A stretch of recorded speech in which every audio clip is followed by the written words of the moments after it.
इसका मतलब है कि आपका पैसा तभी बढ़ेगा जब कंपनी का बिजनेस बढ़ेगा। जैसा कि मैं किसी भी शेयर को खरीदने से पहले आपको हमेशा बताता हूँ कि आप केवल शेयर में इन्वेस्ट नहीं कर रहे बल्कि शेयर के जरिए उस कंपनी में इन्वेस्ट कर रहे हैं जो कि कोई ना कोई बिजनेस करती है। इसका मतलब है कि आपका पैसा तभी बढ़ेगा जब कंपनी का बिजनेस बढ़ेगा। इसके अलावा जब कंपनी अपने क्वार्टरली रिजल्ट हर 3 महीने में घोषित करती है तो उसके सेल्स और रेवेन्यू के बारे में बताया जाता है और उसके आधार पर ही इन्वेस्टर्स को शेयर खरीदने और बेचने का निर्णय लेते हैं। मान लीजिए कंपनी साल दर साल अच्छा प्रॉफिट दिखाती है तो ऑटोमेटिकली इन्वेस्टर्स उस कंपनी के शेयर खरीदेंगे जिससे उसका शेयर प्राइस ऊपर जाएगा। लेकिन अगर कंपनी बिजनेस ही नहीं कर पाती है या उसके प्रोडक्ट में कोई खामी या कमी आती है तो अंत में कंपनी का शेयर प्राइस नीचे गिर जाएगा। जैसे मान लीजिए अगर आपने एशियन पेंट कंपनी में निवेश किया और ऊपर से तो जानते हैं कि ये कंपनी पेंट बेचती है और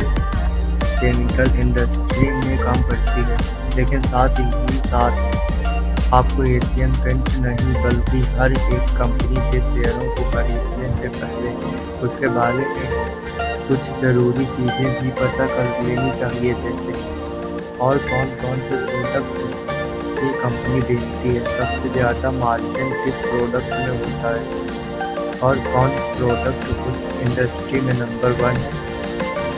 सरकार की कौन सी नीतियाँ कंपनी को इफेक्ट कर सकती है, इसका पता आपको कंपनी का पास्ट हिस्ट्री और रिकॉर्ड देखने से चल जाएगा। अपने कंपटीटर के मुकाबले कंपनी की ग्रोथ कैसी है, क्या वे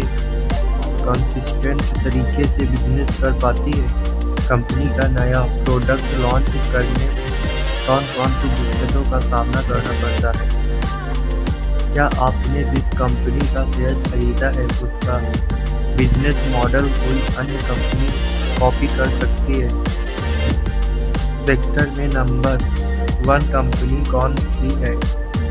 और क्यों।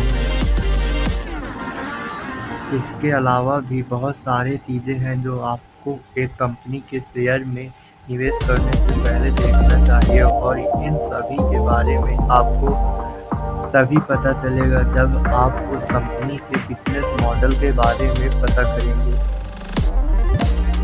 इसीलिए किसी भी शेयर में निवेश करने से पहले उसका बिजनेस मॉडल जरूर चेक करें।